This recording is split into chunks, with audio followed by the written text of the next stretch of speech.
Members of the #1 multi-level marketing front row showcased their luxurious sports and supercars in a car show in Clark Freeport Zone in Pampanga.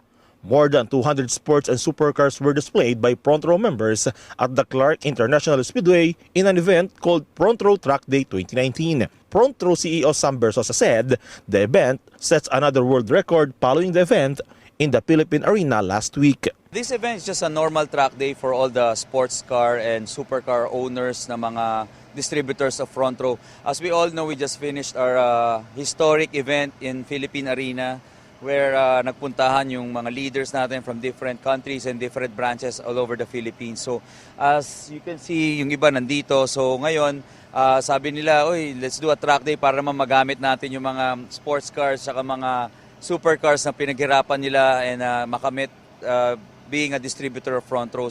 Bersosa said many lives changed because of Front Row, and the luxury cars serve as evidence on how the lives of their members change.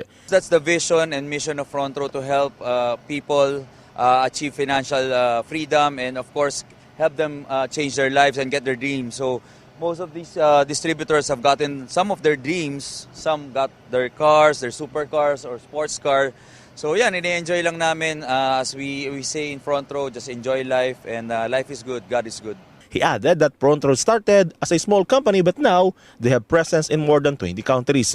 Bersosa said that the goal of Front Row is to uplift lives of their members. Ngayon na medyo malaki na tayo, itatry natin na mas lumaki pa tayo kasi we're in more than 20 countries worldwide. So ngayon, papalakihin pa natin na mas marami tayong countries na mapuntahan, mabuksan na branches, and matulungan ng mga tao, hindi lang sa Pilipinas pero sa buong mundo. Meanwhile, Bersosa expressed his gratitude to their members who believe in their vision and direction. He also extended his invitation for non-Front Row members to join them so that their lives too will change for the better. Thank you for the trust. Doon sa mga hindi pa Front Row, guys, just check it out.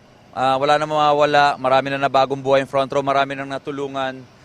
Ito, sample lang, 200 plus, almost 200 plus supercars and sports cars.